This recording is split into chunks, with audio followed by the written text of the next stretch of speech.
யாராவது பக்கத்தில் வடை சாப்பிட்டு இருந்தவன் ஏதோ பேப்பர்ல அமுக்கி என்னப்பா இவ்வளவு என்ன அப்படி சொன்னா போதும், உடனே ட்ரம்ப் என்ன எண்ணெயா என்று உடனே ஓடி வந்துடுவார். ஏன்னா அவர் நினைச்சுக்கிருக்க எண்ணெய் எல்லாம் எப்படியாவது எங்கெல்லாம் எண்ணெய் இருக்குன்னு சொல்லுதோ அங்கெல்லாம் கொள்ளையடிக்க வேண்டிய. அதனால நம்ம வடை பார்த்து சாப்பிட்றதே கூட இனிமேல் ரொம்ப சஸ்பென்ஸா யாருக்கும் தெரியாம அந்த எண்ணெய் எடுத்து தூக்கி போட்டு சாப்பிட்டா தான். இல்லைன்னா அதையும் பறிக்கிறதுக்கு ட்ரம்ப் வந்தாலும் ஆட்சேபனை இல்லை. வெனிசுலாவை கைப்பற்றிய மாத்திரத்தில் அடுத்து அவர் கிரீன்லாந்து பக்கம் வர்றாரு, மொரோக்கோ பக்கம் வருகிறாரு. இப்படியாக எல்லாவற்றையும் ஒன்றன்பின் ஒன்றாக அவர் கை வைப்பார் என்று சொன்னால் நிச்சயமாக இது உலகப்போர் மூழ்வதற்கான வாய்ப்புகளை ஏற்படுத்தும் என்பதில் எந்த ஒரு சந்தேகமும் இல்லை. செய்தியும் சிந்தனையும் என்ற இந்த நிகழ்ச்சியின் வாயிலாக சமூக ஊடகங்களில் வரக்கூடிய பல்வேறு விதமான செய்திகள் குறித்து நாம் ஆராய்ந்து வருகின்றோம். அந்த அடிப்படையிலே இன்றைக்கு பேசும் பொருளாக இருக்கக்கூடிய ஒரு விஷயம், அதிபர் ட்ரம்ப் வெனிசுலாவின் மீது படையெடுத்து அங்கே குண்டுமலை பொழிந்து பல மக்களை கொன்று குவித்ததும், வெனிசுலாவினுடைய அதிபர் மதுரோவையும் அவருடைய மனைவியையும் கைது செய்து அமெரிக்காவுக்கு அழைத்து வந்திருப்பதும் மிகப்பெரிய சர்ச்சையை இன்றைக்கு ஏற்படுத்தி இருக்கிறது என்று சொல்லலாம்.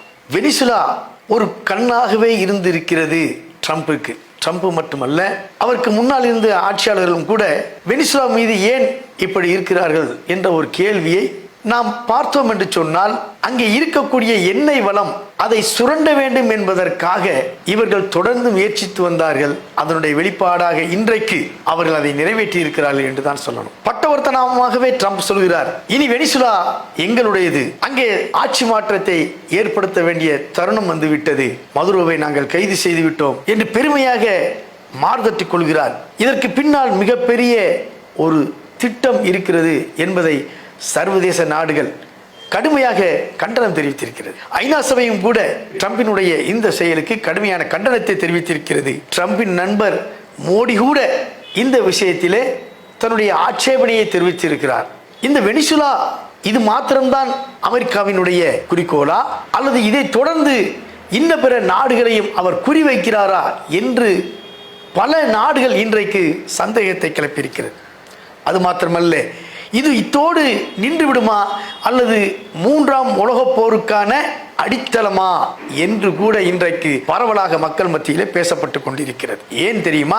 நான் உலக நாடுகள் சண்டையிட்டுக் கொள்வதை என்னால் பார்த்து கொண்டிருக்க முடியவில்லை, நான் அவர்களுக்கு சமாதானம் செய்து வைக்கிறேன் பேரு வழியாக இன்றைக்கு தன்னை அறிமுகப்படுத்திக் கொண்ட ட்ரம்ப் ரஷ்யாவுக்கும் உக்ரைனுக்கும் இடையிலே சமாதான பேச்சுவார்த்தை நடத்தி இன்று வரை நான் தான் செய்து கொண்டிருக்கின்றேன், ஈரானிலே, இஸ்ரேலிலே, பாலஸ்தீனத்திலே எல்லா தலைவர்களும் அழைத்து பேசி நான் சமரச முயற்சி மேற்கொண்டிருக்கிறேன், எனக்கு நீங்கள் ஒரு அவார்டு தரக்கூடாதா என்று வெளிப்படையாகவே கேட்டும் கூட கொடுக்கவில்லை என்பதுதான் எல்லாரும் அறிந்த விஷயம்தான். அவர் விரும்புகின்ற அந்த விருது கிடைக்கவில்லை என்பது ஒரு பக்கம் இருக்கட்டும், ஆனால் உண்மையிலேயே மக்கள் செத்து மடிவதை தாங்க முடியலையே என்று உச்சி கொட்டக்கூடிய ட்ரம்ப் இன்றைக்கு என்ன செய்திருக்கிறார் என்று நாம் பார்க்கணும்.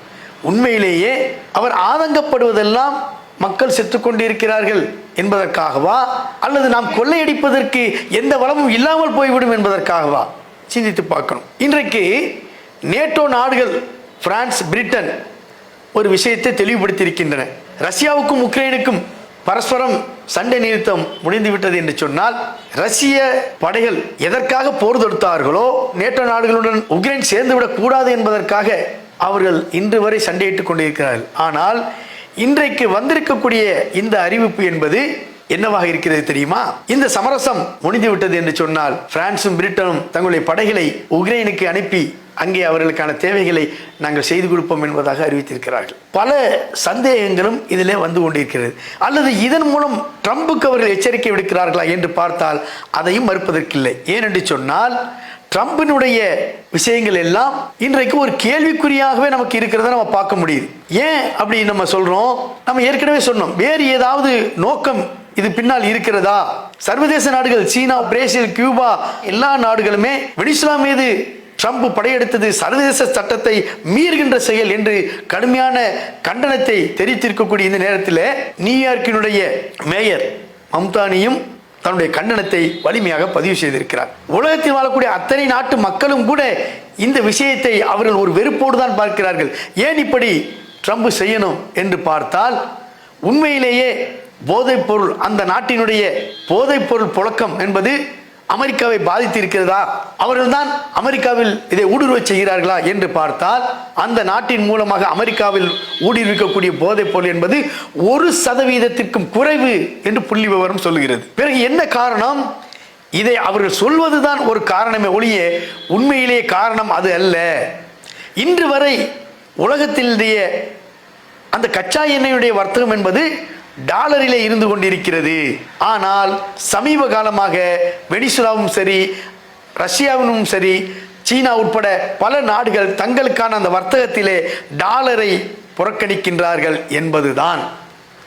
இதன் காரணமாக டாலர் வீழ்ச்சி அடைந்து விட்டால் அமெரிக்காவினுடைய ஸ்திரத்தன்மை குறைந்துவிடும். இன்றைக்கு சர்வாதிகாரியாக இருக்கக்கூடிய அமெரிக்கா, சட்டாம்பிள்ளை செய்யக்கூடிய அமெரிக்கா, இன்று அவர் தூக்கி எறியப்படுவார் என்ற ஒரு நிலை வந்ததன் காரணத்தினால் வெனிசுலாவில் இருக்கக்கூடிய 330 பில்லியன் பீப்பா எண்ணெய் அங்கே இருக்கிறது என்பதை தெரிந்து கொண்ட ட்ரம்ப் அதை கைப்பற்றுவதற்கு, அந்த எண்ணெய் வளங்களை கொள்ளையடிப்பதற்கு செய்த தந்திரம்தான் இது என்பதில் எந்த ஒரு சந்தேகமும் இல்லை. அவர் கிட்டத்தட்ட சவுதி அரேபியாவை விட கூடுதலாக அவரிடத்தில் இருக்கிறது என்ன என்று சொன்னால் இதுதான் ட்ரம்பினுடைய கண்ணை உறுத்தியதற்கு காரணம். அப்ப இந்த விஷயத்தில் அவர்கள் நாடகமாடுகிறார்கள் என்பது தெல்ல தெளிவாக நமக்கு தெரிகிறது. ஒருவேளை 3ஆம் உலகப் போர் வருவதற்கான சாத்தியம் நேட்டோ நாடு பிரிட்டனும் பிரான்சும் வந்துவிட்டால் ரஷ்யா எப்படி தாங்கிக் கொள்ளும்? அப்ப இந்த போர் நீடிப்பதற்கான ஒரு வேலையை இன்னைக்கு ட்ரம்ப் இப்படி செய்து கொண்டிருக்கிறார். அவருடைய எதிர்ப்பை காட்டுவதற்கு, ட்ரம்பை அடக்குவதற்கு இப்படி முயற்சி செய்கிறார்களா என்பதும் ஒரு கேள்வியாக இருக்கிறது. அது மட்டுமல்ல, மொரோக்கோ பக்கமும் அவர்கள் தங்களுடைய பார்வையை செலுத்த ஆரம்பித்திருக்கிறார்கள். கிரீன்லாந்தை நாங்கள் கைப்பற்றுவோம், அதையும் எங்களுக்கு சொந்தமானதுதான் என்பது போல பல விஷயங்களை மனநிலை பாதிக்கப்பட்டவரை போன்று ஒவ்வொன்றாக ட்ரம்ப் சொல்லிக் கொண்டிருப்பதை நம்ம பார்த்துக்கிட்டே இருக்கிறோம். That Cuba is ready to fall. You know? Yes. Cuba looks like it's ready to fall. I don't know if they can hold out. But Cuba now has no income. They got all of their income from Venezuela, from the Venezuelan oil. They're not getting any of it. And Cuba literally is ready to fall. And you have a lot of great Cuban Americans that are going to be very happy about this. வெனிசுலாவை கைப்பற்றிய மாத்திரத்திலே அடுத்து அவர் Greenland பக்கம் வர்றாரு, Morocco பக்கம் வருகிறாரு. இப்படியாக எல்லாவற்றையும் ஒன்றன் பின் ஒன்றாக அவர் கை வைப்பார் என்று சொன்னால் நிச்சயமாக இது உலகப்போர் மூழ்வதற்கான வாய்ப்புகளை ஏற்படுத்தும் என்பதில் எந்த ஒரு சந்தேகமும் இல்லை. அப்ப இந்த எதேச்சையாகவே இன்றைக்கு பிறருடைய பொருளாதாரங்களை வெளிப்படையாக சுரண்டுவது என்பது ஒரு ஃபேஷனாக மாறி போயிடுச்சோ அப்படின்னு சொல்லக்கூடிய அளவிற்கு இன்றைக்கு இருக்கு. அப்ப ஐநா சபை கடுமையான கண்டனத்தை தெரிவித்தும் கூட அதை பற்றி கவலைப்படாமல், சர்வதேச நாடுகள் அத்தனையும் கண்டனம் தெரிவித்தும் அதை பற்றி கவலைப்படாமல் இது போன்ற பல அறிவிப்புகளை அவர் தொடர்ந்து வெளியிட்டுக் கொண்டிருக்கிறார் என்று சொன்னால் நிச்சயமாக அது உள்நோக்கம் கொண்டதாக இருக்கிறது. அது 3ஆம் போருக்கான ஒரு வழியை அது ஏற்படுத்திவிடும் என்பதை திடமாக அனைத்து நாடுகளும் சொல்லிக் கொண்டிருக்கின்றன. ஆனால் இந்தியா, அவருடைய நண்பர் மோடி இருக்கிறாரே, அவர் வெளிப்படையாக ட்ரம்பை கண்டித்தோ அல்லது இந்த விஷயத்திற்காக அவர் செய்திருக்கக்கூடிய இந்த செயல் என்பது செய்யக்கூடாது என்றோ அல்லது கைது செய்யப்பட்டவரை விடுவிக்க வேண்டும் என்றோ சொல்லியிருக்கிறாரா அல்லது இனிமேலாவது சொல்வாரா? You're buying cheap Russian oil, keeping Putin's war machine going. We're trying to give the president the ability to make that a hard choice by tariffs. I really do believe that what he did with India is the chief reason India is now buying substantially less Russian oil. So I hope we pass this bill soon. And after this... They wanted to make me happy, basically. I was not happy. And it was important to make me happy. They do trade. Yeah. And we can raise tariffs on them very quickly and it would be People are very afraid bad of that. for them. ஏன் சொல்ல முடியல? இன்றைக்கு அங்கேயும் இது போன்ற ஒரு நிலை. அப்ப ஏதோ பட்டும் படாமல் அவர்கள் இந்த எதிர்ப்பை பதிவு செய்திருக்கிறார்கள் என்றுதான் நாம் பார்க்க வேண்டியிருக்கிறது. ஆனால் திட்டமாக ட்ரம்பை எதிர்கொள்ள வேண்டிய விதத்திலே எதிர்கொண்டு அனைத்து உலக நாடுகளும் இதிலே ஒரு முடிவை எட்டவில்லை என்று சொன்னால் நிச்சயமாக அழிவை நோக்கிய பாதைக்கு இது முன்னுதாரணமாக அமைந்துவிடும். ஆகவே இந்த செய்தியும் சிந்தனையும் என்ற இந்த நிகழ்ச்சியின் வாயிலாக ட்ரம்பினுடைய இந்த கோமாளித்தனத்தையும் கொடூர எண்ணத்தையும் கடுமையாக நாம் கண்டிப்பதோடு உடனடியாக மதுரோவும் அவருடைய மனைவியும் விடுதலை செய்யப்பட வேண்டும். அந்த நாட்டு மக்கள் இன்னமும் மதுரோவை ஆதரிக்கிறார்கள். துணை அதிபராக இருக்கக்கூடியவர் இன்றைக்கு பொறுப்பில் இருந்தாலும் கூட எங்களுக்கு அவர்தான் என்றைக்குமே அதிபர் என்று அந்த மக்கள் கொண்டாடுகிறதை நாம பார்க்கிறோம். அது மட்டுமல்ல, மொராக்கோவின் அதிபர் சொல்றாரு, ட்ரம்ப் எங்கள் மீது கை வைத்தால் மிகப்பெரிய விலை கொடுக்க நேரிடும் என்று கடுமையாக எச்சரிக்கை செய்கிறார். எல்லா நாடுகளும், பிரிட்டனும் பிரான்சும் கடுமையாக கண்டிக்கிறாங்க.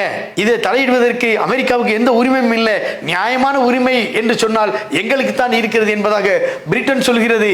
எல்லாவற்றையும் காலில் போட்டு விதித்தவராக ட்ரம்ப் இன்னைக்கு கடந்து போறான்னு சொன்னா அவருக்கு இருப்பதெல்லாம் எண்ணெய் எண்ணெய் எண்ணெய். யாராவது பக்கத்துல வடை சாப்பிட்டு இருந்தவன் ஏதோ பேப்பர்ல அமுக்கி என்னப்பா இவ்வளவு என்ன அப்படி சொன்னா போதும், உடனே ட்ரம்ப் என்ன எண்ணெயா என்று உடனே ஓடி வந்துடுவார். ஏன்னா அவர் நினைச்சுக்கிற எண்ணெய் எல்லாம் எப்படியாவது எங்கெல்லாம் எண்ணெய் இருக்குன்னு சொல்லுதோ அங்கெல்லாம் கொள்ளையடிக்க வேண்டிய. அதனால நம்ம வடை பார்த்து சாப்பிட்றதே கூட இனிமேல் ரொம்ப சஸ்பென்ஸா, யாருக்கும் தெரியாம அந்த எண்ணெய் எடுத்து தூக்கி போட்டு சாப்பிட்டா தான். இல்லைன்னா அதையும் பறிக்கிறதுக்கு ட்ரம்ப் வந்தாலும் ஆட்சேபனை இல்லை, எங்க யாரும் ஆள் வச்சிருப்பாருன்னு தெரியாது. அப்ப இன்றைக்கு அதுதான் யதார்த்தமான ஒரு விஷயமாக இருக்கு. அப்ப வெனிசுலா 2018 அமெரிக்காவை மிரட்டி இருக்கிறது. டாலரிலிருந்து நாங்கள் விடுபட போகிறோம் என்ற அறிவிப்பை அன்றைக்கு செய்ததிலிருந்தே அதன் மீது ஒரு புள்ளி வைக்கப்பட்டாச்சு. எப்படியாவது அதை கைப்பற்றி விட வேண்டும் என்பதுதான். ஏன் தெரியுமா, அவர்கள் டாலர் அல்லாத பிற நாட்டினுடைய அந்த ரூபாயிலோ அல்லது நாணயங்களிலோ அல்லது பிற நாட்டினுடைய யூரோ, ரூபில் போன்ற நாணயங்கள் மூலமாகவோ அவர்கள் எண்ணெயை விற்பதற்கு தயாராயிட்டாங்க அப்படிங்கிறதான் செய்தி. எதுவாக இருந்தாலும் பரவாயில்ல, நாங்கள் உங்களுக்கு தர்றதுக்கு தயாராக இருக்கிறோம் அப்படின்னு சொல்லி அதில் அவர் விற்பனை செய்ய ஆரம்பிச்சாங்க. குறிப்பா சீன நாணயமான யுவான், அதை அவர்கள் உள்ளே கொண்டு வந்து அனுமதித்ததுதான் அவர்களுக்கு மிகப்பெரிய ஒரு சங்கடத்தை ஏற்படுத்தி இருக்கிறது. எப்படியாவது இதை கைப்பற்றி விட வேண்டும் என்ற ஒரு எண்ணத்திற்கு வந்திருக்கிறார்கள் என்று சொல்லுகிறார். அது மட்டுமல்ல, பிரிக்ஸ் அமைப்பிலும் சேருவதற்கு அவர்கள் மணி செய்திருக்கிறார்கள். இது எல்லாம் சேர்ந்துதான் காலத்தை அவர்கள் எதிர்பார்த்து அவர்கள் இது போன்ற ஒரு திருட்டுத்தனத்தை அமெரிக்கா இன்றைக்கு நிகழ்த்தி இருக்கிறது என்று தெரிவாகிறது. அவரவர் உரிமையை பாதுகாக்க, அவரவர் நாட்டினுடைய பொருளாதாரத்தை பாதுகாக்க அவர்கள் செய்கிறார்கள் என்று சொன்னால் அதை போரின் மூலம் அபகரித்து கொள்ளையடிப்பதை வாடிக்கையாக கொள்வதற்கு இவர்களுக்கு என்ன உரிமை இருக்கிறது?